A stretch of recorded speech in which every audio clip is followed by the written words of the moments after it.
To understand more about what PHP is now, it's helpful to examine the history of PHP. Version 1 of PHP was written by Rasmus Lerdorf in 1994.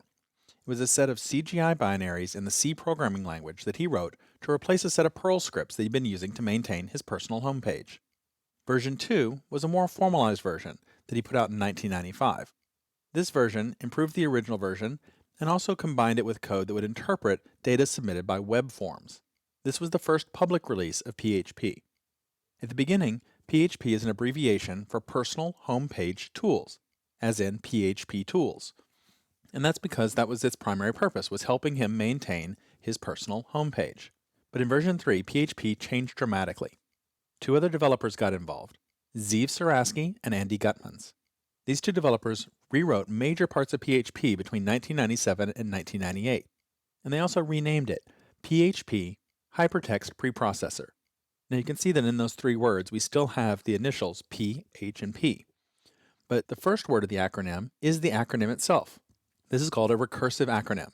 So if you ask what the first PHP in that stands for, it is PHP Hypertext Preprocessor. This is what passes for programmer humor, so get used to it.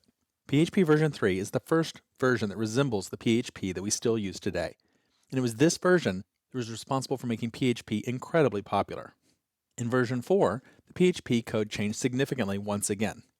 Zaraski and Gutmans had formed a new company called Zend, and Zend rewrote the core of PHP. This was a big update that made PHP very full-featured, partly in response to the fact that it had become so popular.